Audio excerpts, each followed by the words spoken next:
Good morning student. आज online class में आप लोगों का स्वागत करता हूं। आज हम जो है नागरिक शास्त्र के चैप्टर 1 सत्य की साझेदारी के बारे में जो बचा हुआ पार्ट है उसके बारे में आज हम बताएंगे। तो हमने आपको बताया था सत्ता का अर्थ क्या होता है और सत्य की साझेदारी क्यों ज़रूरी होती है, और बेल्जियम में कौन कौन से समुदाय के लोग थे, वहाँ पे किस तरह से गृह युद्ध होता है। फिर श्रीलंका के बारे में हमने बताया वहाँ पे कौन कौन से समुदाय के लोग थे और किस तरह से वहाँ पे गृह युद्ध होता है। तो अगला हम बताने का प्रयास करेंगे। इसमें आप देखेंगे कि यहाँ पे जो बेल्जियम में किस तरह से 4 संशोधन हुए थे संविधान में, उसके द्वारा वहाँ के किस तरह से वहाँ के लोगों का जीवन सुखमय बीता और किस तरह से लोग मिलजुल करके एक तरह से आपस में रहने के लिए मतलब बहुत अच्छे ढंग से उन लोगों ने एक परिचय दिया जो है एक देश में, यूरोप में, कि किस तरह से सत्य की साझेदारी होनी चाहिए। तो इस तरह से हम देखेंगे। तो बेल्जियम में आप देखेंगे 4 संशोधन हुए थे। उन्हीं संशोधनों के बारे में आप देखेंगे जो फ्लेमिश के लोग थे, वलेनिया के लोग थे, जो 2 समुदायों के बीच में टकराव चल रहे थे, गृह युद्ध हो रहा था, वह इस बात को लेके चल रहा था कि जो है कि किसकी संख्या अधिक हो, किसकी संख्या कम हो, और इस तरह से अधिक संख्या वाले लोग एक दूसरे का अधिकारों को छीनना चाहते थे। उन्हीं अधिकारों को ध्यान में रखते हुए एक संविधान में संशोधन किया गया। आप देखेंगे इसमें संशोधन करने के बाद आप देखेंगे 1970 से 1993 में, 1970 में आप देखेंगे 1970 से लेके 1993 के बीच आप देखेंगे क्या यहाँ पे 4 संशोधन होते हैं। 1970 से 1993 के बीच में वहाँ के संविधान में जो है संशोधन होते हैं। और उन लोगों ने जैसे उनके अंदर जो कमियां थी, जो क्षेत्रीय अंतर आप देखेंगे और सांस्कृतिक विविधता लोगों के अंतर्गत जो विद्यमान थी, मतलब क्षेत्रीय अंतर और जो उनकी संस्कृति और सभ्यता में जो उन लोगों के अंतर था, उन लोगों ने स्वीकार किया। और आप देखेंगे 1970 से 1993 के बीच में आप देखेंगे कितने संशोधन हुए? 4। कितने संशोधन होते हैं? 4 संशोधन हुआ। इसके बाद आप देखेंगे जो पहला इसमें क्या है, और इसमें आप देखेंगे पहला उन्होंने कहा कि केंद्र सरकार में डच एवं फ्रेंच भाषी मंत्रियों की संख्या जो है समान कर दी गई। मतलब आप देखेंगे जो केंद्र सरकार थी, मतलब वहाँ की जो केंद्र सरकार थी, वहाँ की केंद्र व्यवस्था जो देखती थी, पूरे देश के लिए शासन व्यवस्था देखती थी, वहाँ पे कहा गया चाहे फ्लेमिश के लोग हों चाहे वलेनिया के लोग हों, वहाँ पे जो सभी मंत्री होंगे वह समान होंगे। यानी कुछ 10 मंत्री अगर जो है फ्लेमिश के लोग जाते हैं तो 10 मंत्री वलेनिया के लोग रहेंगे। अर्थात जो है केंद्र में सभी मंत्रियों की संख्या क्या कर दी गई? मतलब समान कर दी गई। पहला पॉइंट क्या हुआ कि केंद्र सरकार में डच भाषी लोग, फ्रेंच भाषी लोग जो थे उनकी संख्या क्या कर दी गई? समान कर दी गई। और इस तरह से वहाँ पे लोगों का जो है एक तरह से केंद्र सरकार में जो पद को लेकर था वह समानता आ गई। अब दोनों लोग मिल करके आपस में जो है फ्रेंच भाषी, डच भाषी लोग रहे और इस तरह से वहाँ की संख्या जो है समान हो गई। दूसरा पॉइंट आप देखेंगे केंद्र सरकार की अनेक शक्तियाँ जो है देश के 2 इलाकों को क्षेत्रीय सरकारों को सुदूर कर दी गई। मतलब जो केंद्र की शक्तियाँ थी, वह आप देखेंगे फ्लेमिश के लोगों के और समुदाय के लोगों में जो है जो केंद्र की शक्तियां जो है बांट दी गई। और इस तरह से राज्य सरकार को शक्तियां जो है उसके अधिकार में दे दिया गया कि वे फ्लेमिश के लोग और वलेनिया के लोग आपस में जो है यह केंद्रीय शक्तियों का उपयोग करेंगे।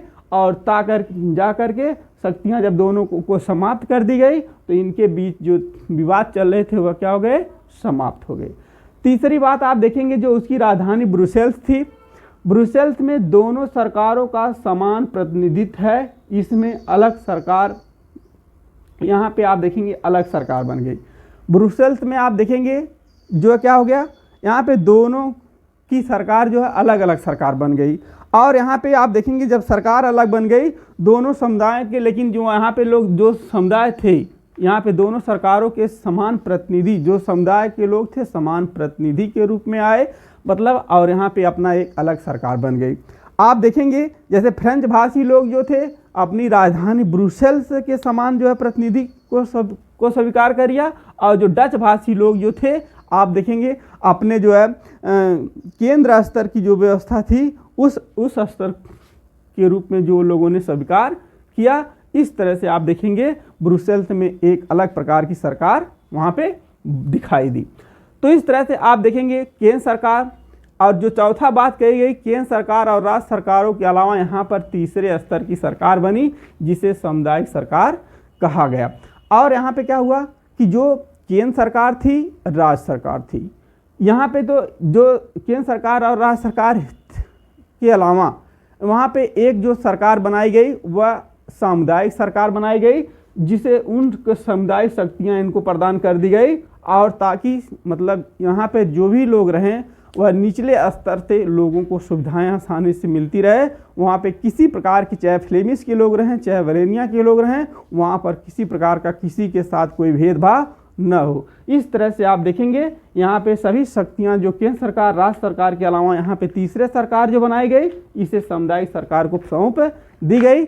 इसी को जो हम देखेंगे यहाँ पे 4 संशोधन होते हैं भले जो बेल्जियम में, और बेल्जियम की इसी संशोधन के अलावा मतलब संशोधन के द्वारा ही वहाँ की सारी स्थिति परिस्थिति इतना आसान हो गई कि सभी लोग मतलब एक आसानी से सबका जीवन सुखमय बीतने लगा। किसी प्रकार का वहाँ पे जो टकराव चल रहे थे, जो इतने दिनों से विवाद चल रहे थे, वह सभी विवाद क्या हो गए, समाप्त हो गए। तो इस तरह से आपने देखा कि किस तरह से बेल्जियम में यह बहुत एक तरह से सत्य की साझेदारी ने जो है यहाँ के टकराव को कम कर दिया। एक देश को सबसे अच्छा देश माना जाता है इस समय, आप देखेंगे बहुत आगे है। तो इस तरह से यहाँ के जो मतलब लोगों के विचार थे इतने अच्छे थे कि मतलब लोगों ने मिलजुल करके सभी बातों को माना और उसको अच्छे मतलब तौर तरीके के द्वारा उसको आगे बढ़ाने का जो है इन लोगों ने फैसला लिया, बहुत अच्छा लिया। तो एक बार और आप देखेंगे क्या हुआ, एक बार और समझ लीजिए कि केंद्र सरकार में डच भाषी और फ्रेंच भाषी मंत्रियों की संख्या का कर दी गई, समान कर दी गई। जो सेंट्रल गवर्नमेंट थी वहाँ पे आप देखेंगे जो फ्रेंच भाषी लोग थे, डच भाषी लोग थे, दोनों मंत्रियों की संख्या समाप्त कर दी गई, यानी सांसदों की संख्या जो है समाप्त कर दी गई, जिससे कारण से वहाँ का विवाद जो है समाप्त हो गया। केंद्र दूसरा आप देखेंगे केंद्र सरकार की अनेक शक्तियाँ देश के 2 इलाकों को क्षेत्रीय सरकारों को सौंप दी गई। जो केंद्र सरकार की जो शक्तियाँ थी वह मतलब 2 क्षेत्रीय इलाके जो फ्लेमिश के लोग थे, वलेनिया के लोग थे, उनको जो है शक्तियों को जो है उन लोगों को सुदूर कर दी जाती है, जिसके कारण से अब ये लोग अपना स्वतंत्र रूप से अपने राज्य का विकास कर सकते हैं। तीसरी बात, ब्रुसेल्स में आप देखेंगे दोनों सरकारों का जो है वहाँ पे क्या हुआ, समान तरह से समान प्रतिनिधि चुने गए और वहाँ पर एक प्रकार से अलग सरकार बन गई। मतलब ब्रुसेल्स में अलग तरीके से सरकार बनी, और यहाँ पे आप देखेंगे जो ब्रुसेल्स में आप देखेंगे जो फ्रेंच भाषी लोग थे वह अपने समान प्रतिनिधि को स्वीकार कर लिया, और जो डच भाषी लोग थे केंद्र में वह अपने समान प्रतिनिधियों को स्वीकार कर लिया। इस तरह से यहाँ का विवाद जो है समाप्त हो गया। चौथा पॉइंट देखेंगे केंद्र सरकार और राज्य सरकारों के अलावा यहाँ पे तीसरे स्तर की सरकार बनती है, उसी को हम कहते हैं सामुदायिक सरकार। जैसे हमारे यहाँ देख लीजिए भारत में क्या है कि केंद्र सरकार, राज्य सरकार, उसके बाद निचले स्तर की जो सरकार होती है उसे जनपदीय सरकार या स्थानीय सरकार या लोकल गवर्नमेंट कहते हैं। तो इससे क्या होता है कि जो शक्तियों का वितरण आप देखेंगे सत्य की साझेदारी होती है ऊपर से नीचे की तरफ, जहाँ पे नीचे तक के लोगों को आसानी से सुविधाएं मिल जाती है।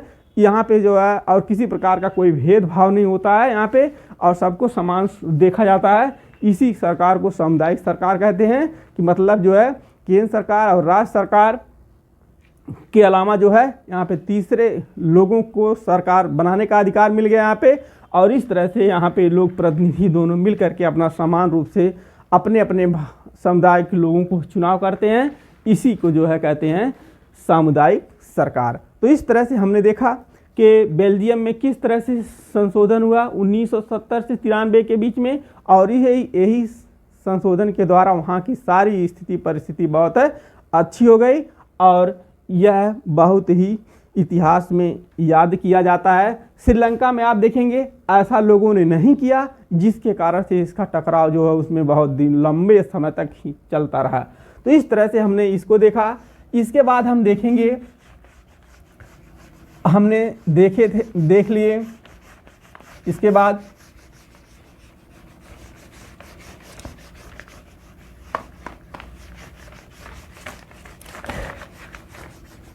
इसके बाद हमने सत्य के साझेदारी क्यों जरूरी होती है उसको हमने पढ़ा।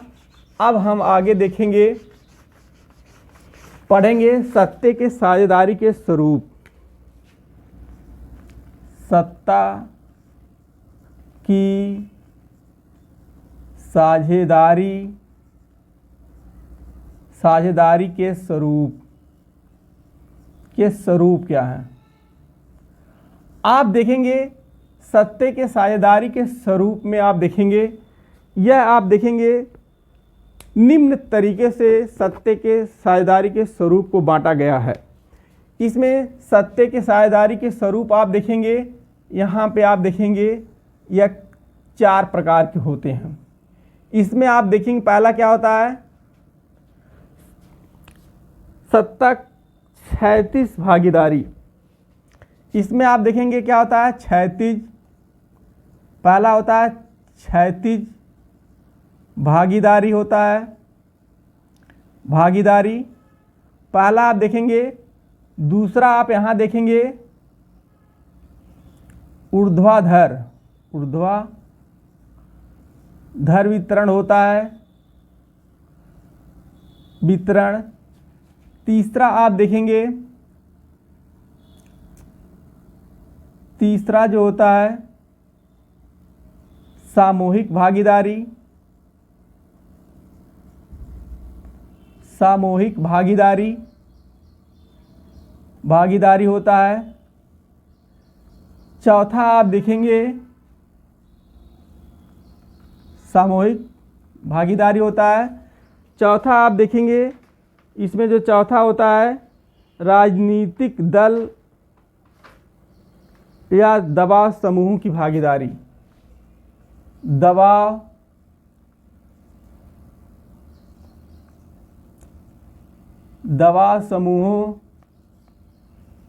समूहों की भागीदारी। तो इस तरह से आप देखेंगे 4 होते हैं। कितने होते हैं, 4। आपने पहला देखा क्षैतिज भागीदारी, अब इसके बाद हमने दूसरा देखा ऊर्ध्वाधर वितरण होता है।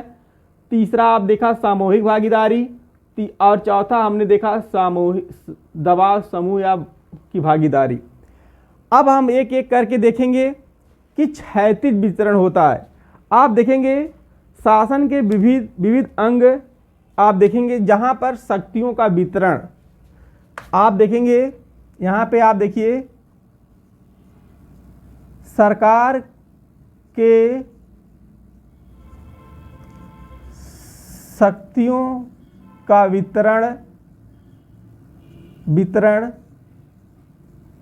विभिन्न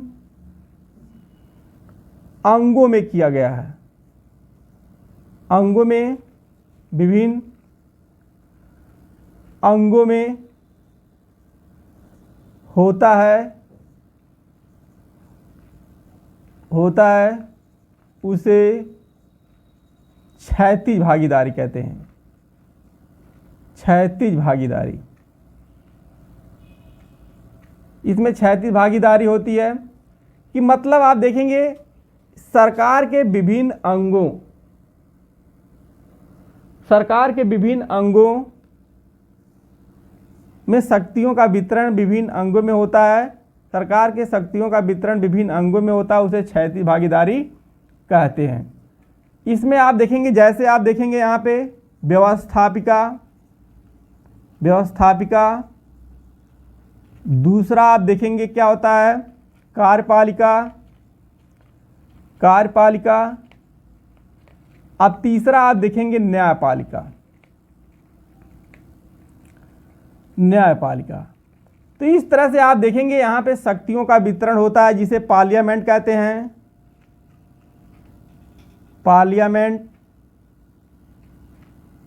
पार्लियामेंट होता है, एग्जीक्यूटिव होता है,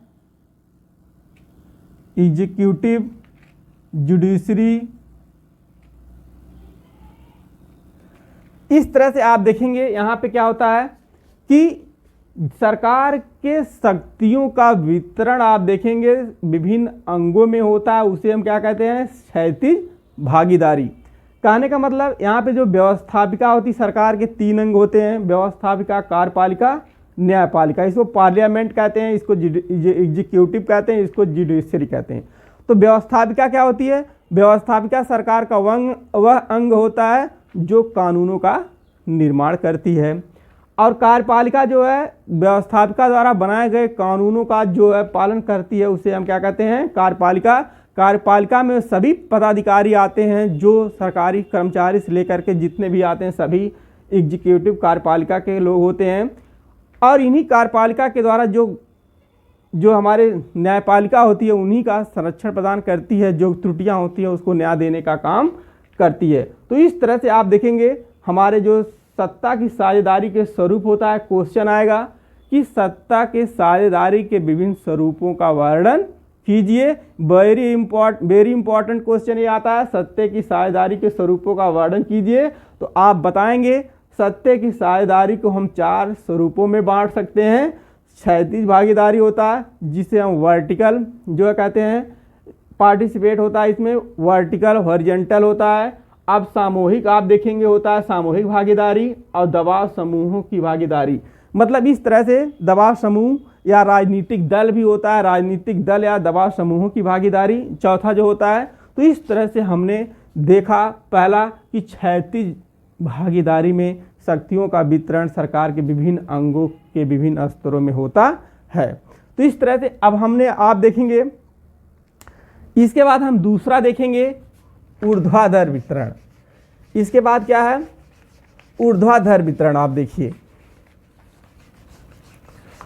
इसमें आप देखेंगे ऊर्ध्वाधर वितरण में कि शक्तियों का वितरण जो होता है, इसमें आप ऊर्ध्वाधर वितरण में आप देखेंगे दूसरे में शक्तियों का वितरण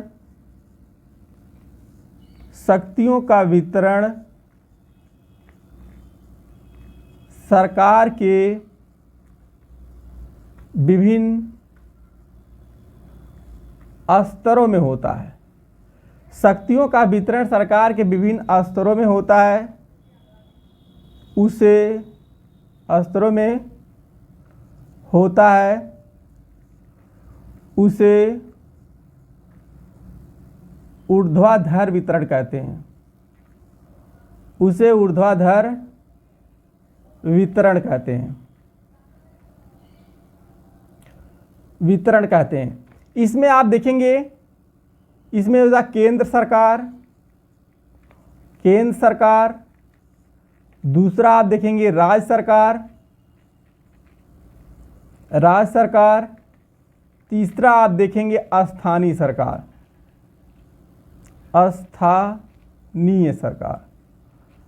इसमें क्या होता है? शक्तियों का वितरण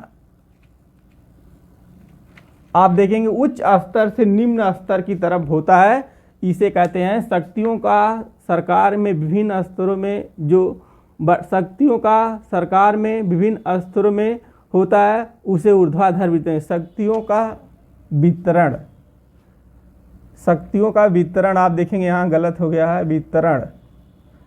शक्तियों का वितरण सरकार के विभिन्न स्तरों में होता है, उसे हम क्या कहते हैं? ऊर्ध्वाधर वितरण कहते हैं। जैसे आप देखेंगे यहाँ पे केंद्र सरकार है, केंद्र सरकार जो है यहाँ पे फिर यह शक्तियाँ जो है राज्य सरकार के पास होती हैं, और फिर राज्य सरकार के बाद आप देखेंगे स्थानीय सरकारों के बीच में शक्तियों का जो है एक उच्च स्तर से निम्न स्तर के तरफ जो है शक्तियों का वितरण होता है, इसी को हम कहते हैं ऊर्ध्वाधर वितरण।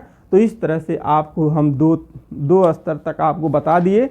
अब हम आगे जो है तीसरा स्तर बताने का प्रयास करूंगा। इसमें आप देखेंगे इसके बाद सामूहिक भागीदारी क्या होती है। इसके बाद हम तीसरा बताने का प्रयास करूंगा कि सामूहिक भागीदारी क्या होती है। इसके बाद देख लीजिए तीसरा जो होता है सामूहिक भागीदारी। हमने 2 बता दिए, अब तीसरा हम बताएंगे सामूहिक भागीदारी। तीसरा आप देखेंगे सामूहिक भागीदारी। सामूहिक भागीदारी आप देखेंगे यहाँ क्या होती है। सामूहिक भागीदारी यहाँ पे आप देखेंगे शक्तियों का वितरण जो होता है किसी समूह, क्या होता है यहाँ पे सत्ता का बंटवारा जब विभिन्न सामाजिक समूहों, जैसे यहाँ पे आप देखेंगे सत्ता सत्ता का बंटवारा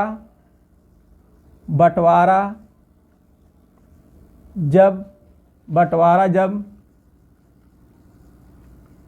विभिन्न समूहों में, जैसे भाषा समूह, जैसे आप देखेंगे जो भाषाई समूह तथा धार्मिक समूह में किया जाता है, जैसे भाषाई समूह, इसमें आप देखेंगे भाषाई समूह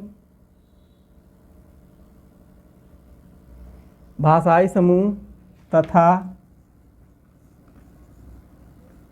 धार्मिक समूहों में किया जाता है उसे सामूहिक भागीदारी कहते हैं।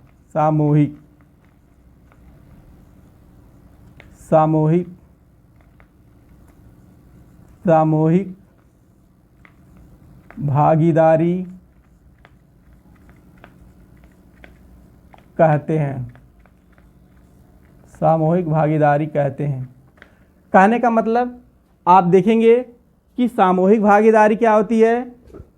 सत्ता का बंटवारा जब विभिन्न समूहों में, जैसे भाषाई समूह के आधार पे और धार्मिक समूह के आधार पे किया जाता है, उसे हम क्या कहते हैं?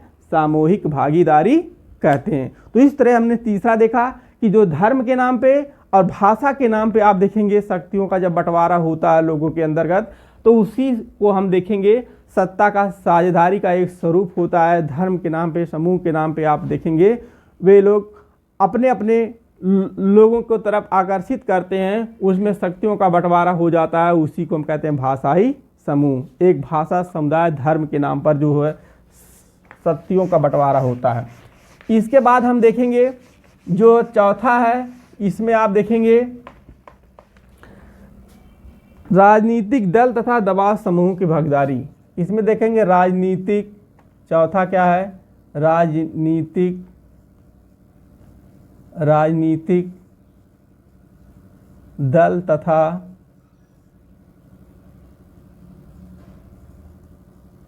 दबाव समूहों की भागीदारी।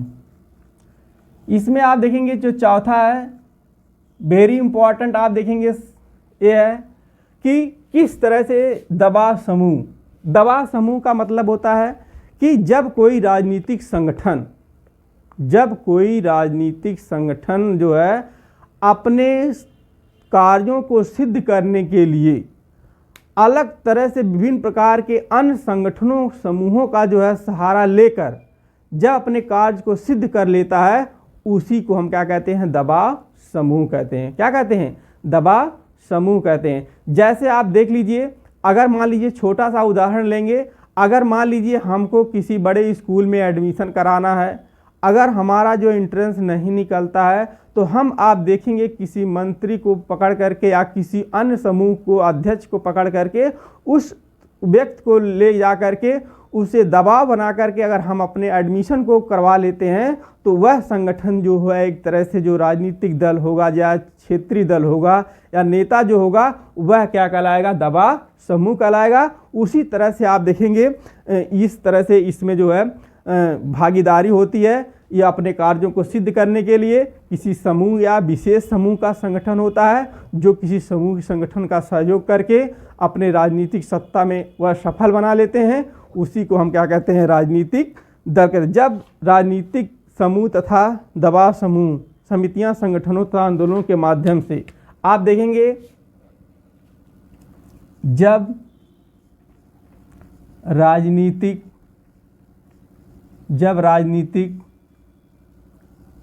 समूह तथा दबाव समूह, राजनीतिक समूह तथा दबाव समूह, राजनीतिक समूह या दबाव समूह दबाव समूह आप देखेंगे दबाव समूह समितियां, संगठनों तथा आंदोलनों के माध्यम से दबाव समूह, समितियां तथा आंदोलनों के माध्यम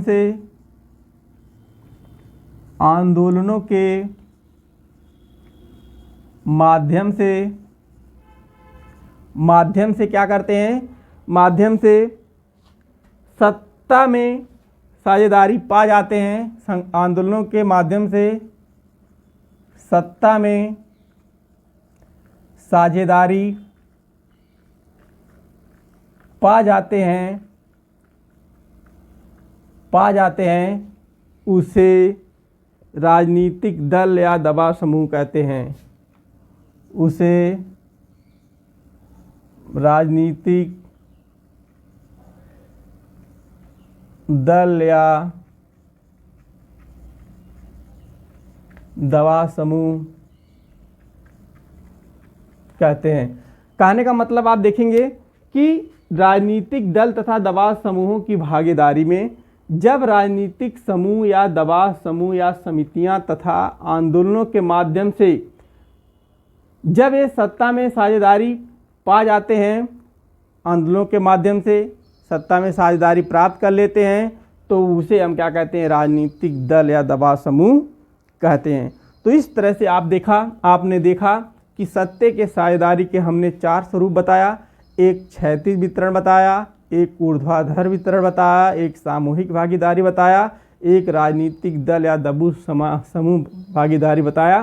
तो इस तरह से इनके स्वरूपों को आप परीक्षा के दृष्टि में मतलब परीक्षा के दृष्टि को ध्यान में रखते हुए इसको आप तैयार करेंगे।